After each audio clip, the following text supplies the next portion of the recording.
Welcome everyone! In this video, we are in the Great League, showcasing some more fun battles featuring Walrein! I have not used Walrein in the Open Great League in quite some time, and I really don't know why. It still has tons of play, and especially with all the Noctowls running rampant, so we are leading with Walrein on this ABB style team, along with Sableye. Another Pokemon that I have not used all of last season, just because all the Noctowl usage was insane, coupled with Lantern, and it just kind of deterred me from using this dynamic duo, but they are back and in full force. They are quite the combination. Walrein and Sableye, we all know, classic. Always very effective, and it was quite effective. So Sableye on the safe swap on this ABB double ghost team, along with Trevenant to close the game strong. Trevenant probably top 2, top 3 closers in all of Great League. That's just how powerful it is. I always have so much fun, especially on as a closer, and Trevenant does the job 100%. You just got to keep it away from those pesky Noctowls, and it can wreak havoc. And before we dive into the featured set of the video, I'm going to start things off with some bonus battles that I had a lot of fun with. And here we go, Azumarill lead. Now, my Walrein is a certified Azu killer, so I am fully confident in winning lead here. No problem with this Azumarill. Just want to throw on optimal timing, of course. They go play rough, we tank that, no problem. And going to go for the first EQ here. They usually will let it go, as they can obviously tank it, no problem. But they're going to have a rough time tanking a second one. And we will throw on the CMP tie here. Generally, that's not optimal timing, but we wanted to trigger the CMP tie to force them to either shield or let it go. And just like that, Walrein has slayed yet another Azu. And they've got a Sableye of their own in the back, so whenever you're running ABB, you want to swap out on those. Even if you win lead, you'd still want to swap out to draw out a hard counter for a ghost type. But they've got a Sableye and they're staying right here, which clues us in that they may be running the same exact backline. Azu double ghost is also very common and very heavily utilized. So I'm reading that there may be a second ghost type in the back, especially seeing that they went down 2 shields. So what we're going to do here, fully making a hard team read here, gonna let this go and put the hope and faith in Trevenant up 2 shields to do what Trevenant does best. And here we go. There it is, right on cue. There's the second ghost type. It comes in the form of another Trevenant. Intentionally going for Seed Bomb here, because what we want to do is have enough farm left on this opposing Trevenant to be as close to a Shadow Ball as possible. And that plan is working to perfection. We shield their move, and now we get to the Shadow Ball, and this is just about 99 sleep tight for this Sableye. We get to this, and we're saying bye-bye to the opposing Sableye, and just like that, Trevenant has closed the game, doing what it does best. Good game, well played. Oh man, Sableye and Walrein still putting in work. Withstands the test of time, and here we go. Not an ideal lead. We've got a Basti here, but we can fight back with double super effective Earthquakes, and we do outpace. So we're going to fire off the first Earthquake here. We want to either grab a shield advantage or do big, massive damage on this Bastiodon, because our 2 Pokemon in the back are not known for their bulk. Let's just be real. So what we're going to do, they shielded our first EQ, and we will shield their Stone Edge. We want to get either that second shield or basically take out this Bastiodon. So we're going to fire off the second Earthquake, and if they shield, it's Sableye time. They do shield, so it's Sableye time. We've got both of their shields. We know that both Sableye and Trevenant perform beautifully when they have a shield advantage, and we know that we tank a Stone Edge from a Bastiodon, no problem. We're going to let this go.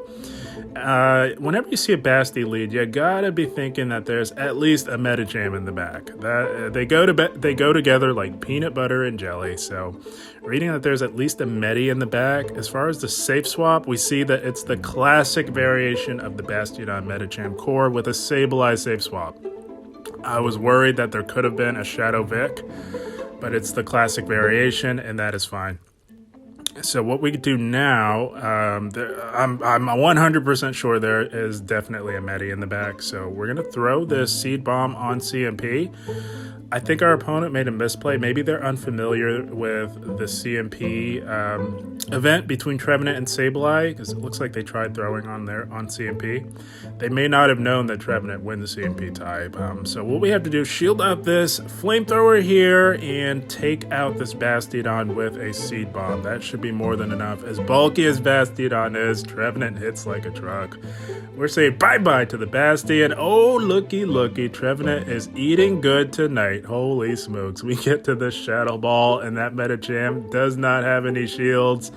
That means that we are also saying bye-bye to the Medicham, and look at the work Trevenant puts in as a closer. Insane. Trevenant, OP. Good game, well played.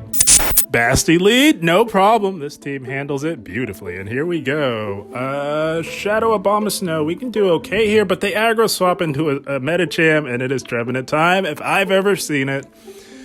Especially knowing that they have an Abomasnow lead. This is absolutely the alignment you want. We do tank an Ice Punch, no problem. And we're just going to overload a little bit, and we're actually going to go for the Shadow Ball.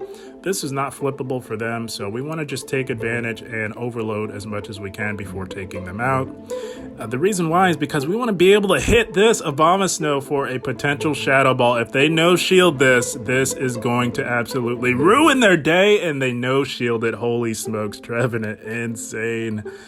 And at this point, I got so excited seeing that, and I had actually lost track. I wasn't sure if they had actually gotten enough farm for an Energy Ball, but as we can see there, they did not. And we see what they have in the back remaining. It's a Jellicent. This is Nighty Night Sleep Tight, unfortunately, for our opponent. I was thinking it could have been Azu as well. That's classically what you see, but as we can see, our opponent trying out the newly buffed Jellicent.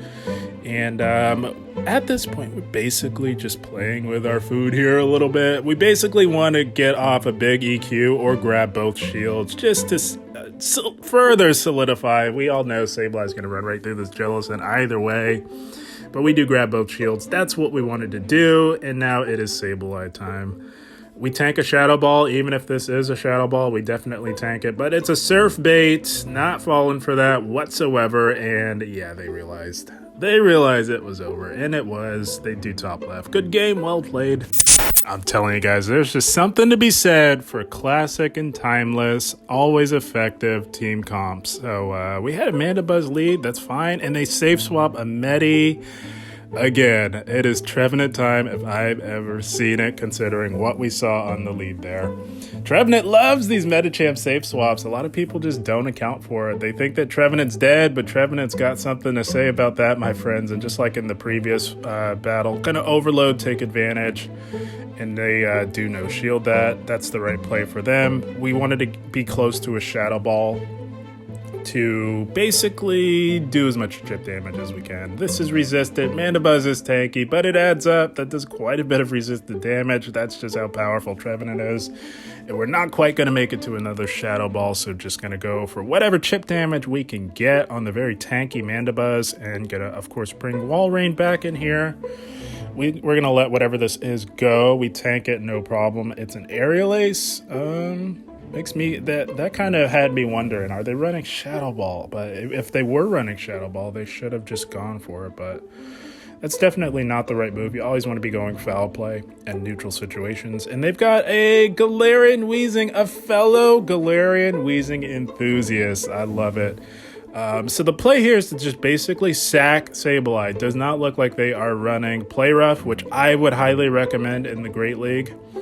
So we just let all those go. We basically wanted to either one-shot or grab a shield for Walrein. The win con lies with Walrein at this point. Going to go for the Icicle Spear because that's going to be enough. It won't KO, but it'll allow us to farm down.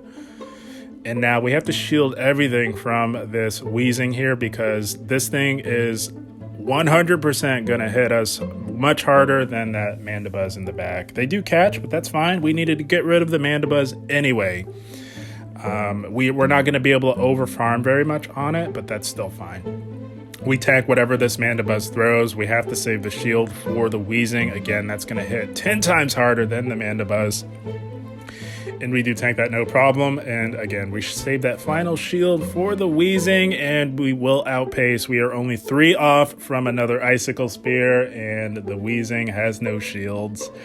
Oh, Walrein, so good. Still good. We take out the Weezing, and Walrein this time has closed the game for us. I'm telling you, classic and timeless. This team's still good. Good game, well played. Oh, we had a lot of fun with those bonus battles, but we now move into the featured set of the video, and we are picking up a Nightmare lead. Gonna go right into Sableye. We've got a tin-can man here staring at us across the field, and they're staying in a little bit, likely maybe to chip and dip, I would imagine. So we're just gonna fire off this foul play. They can definitely tank it, and they can tank a second one as well. But the beauty here is that Sableye outpaces Registeel. And we will shield. Kind of want to get rid of this, although we do have an amazing answer in the form of Trevenant. But the fact that they're staying in here for so long makes me wonder what they have in the back. So this is where I decide to double down and double shield Sableye here. There's no reason for them to do this, especially knowing that we've got a Walrein on our team. So we're going to try and just take it out while we're here. There could be an Altaria in the back, maybe even an Azu.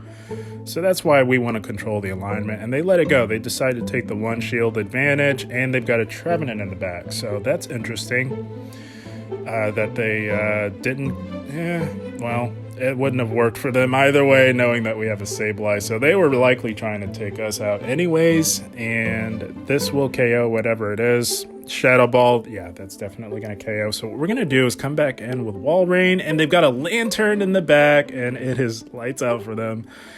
Oh, I love having Trevenant in the back. So many people are sleeping on Trevenant, not planning, not building around Trevenant. They think it's dead, but I'm telling you, Trevenant has something to say about that. They do tank our first Seed Bomb, where we have no shields, but we don't need shields when we have a Trevenant and they have a Lantern. And they promptly realize that as they do top left. It was lights out for them. That's going to be a good game. Well played.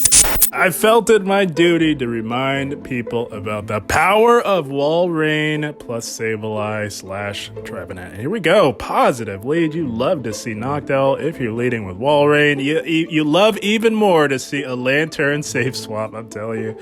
With all the Lanterns in Metagam, people utilizing them as safe swaps, Trevenant absolutely feast on what people are running right now. It is a thing of beauty. We definitely tank a Thunderbolt. This Lantern can do nothing to Trevenant. We're actually intentionally allowing ourselves to get low because we don't want to give that Noctowl any more farm than necessary. So just going to overload a little bit more and look to take out the Lantern here now. The Noctowl will likely only get a couple of wing attacks, and that's ideal. So gonna go for the Seed Bomb. That's all you can really do to Noctowl.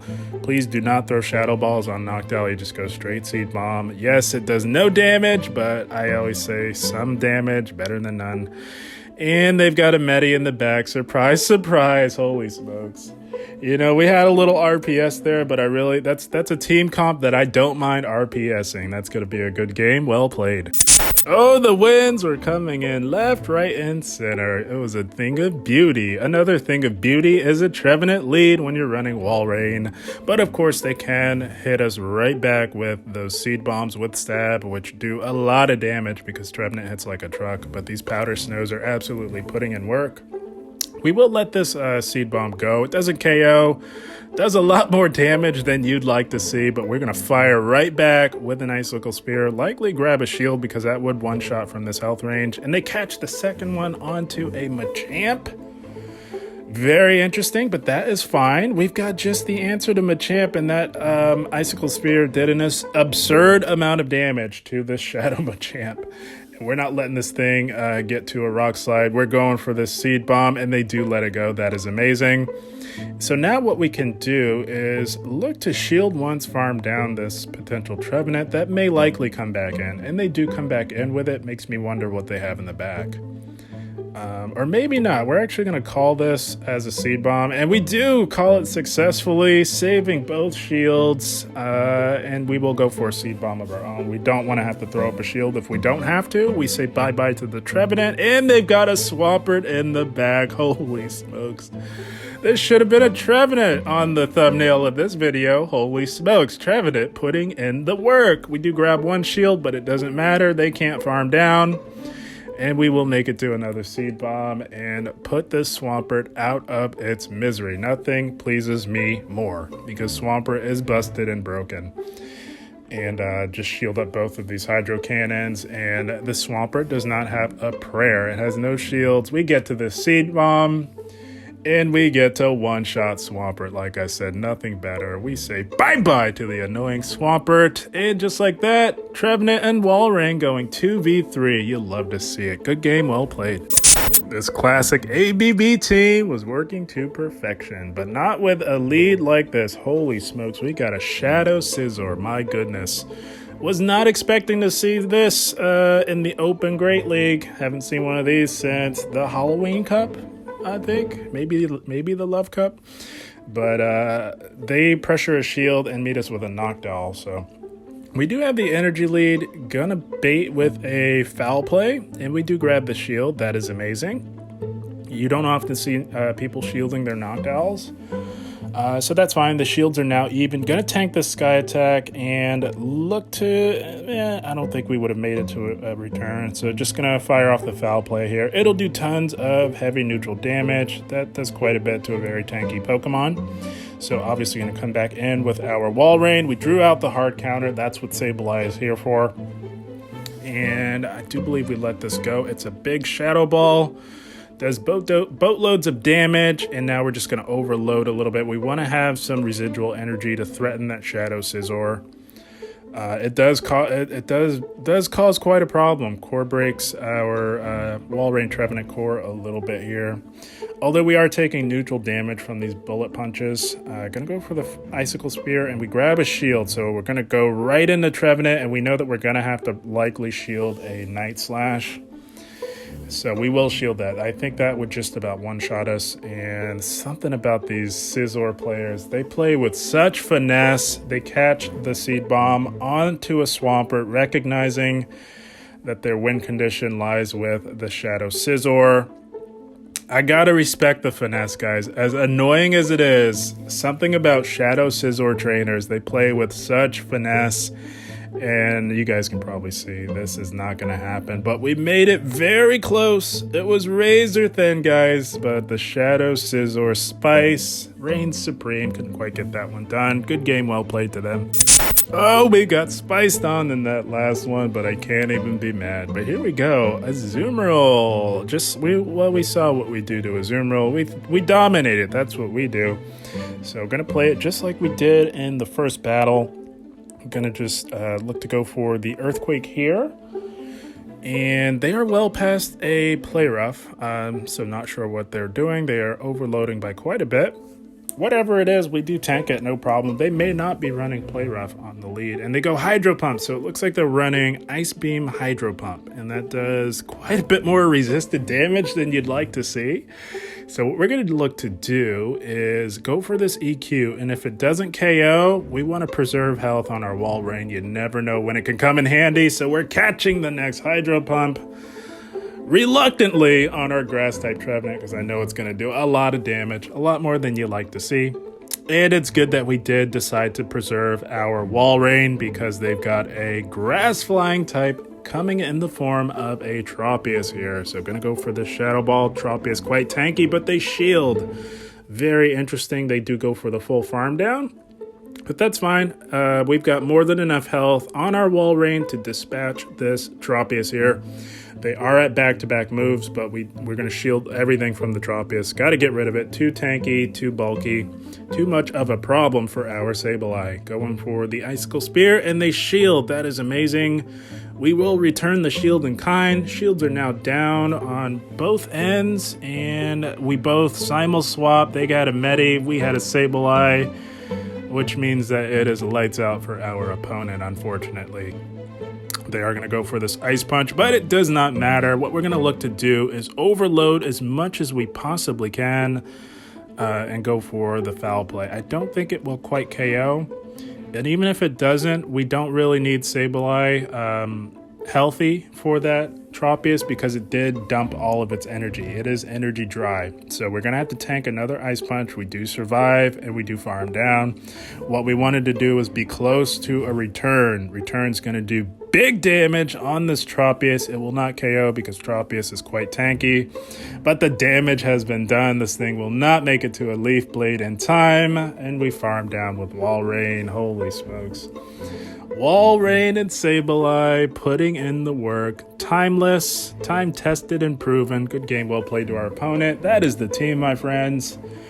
I wanted to give the old Walrein Sableye core a try yet again in the Great League. Like I said, I had not run either of those two Pokemon during last season. So I wanted to give it a go this season and just see if the magic was still there.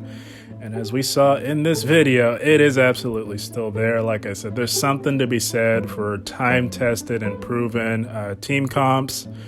And that is exactly what Walrein and Sableye is, a very powerful core. Not perfect coverage, but good enough to get you by in the Great League and really settle into it and rack up some solid wins at the beginning of Season 14. But guys, I had a blast. I hope you all enjoyed. As always, I thank you for watching and keep up the grind. Thank you guys.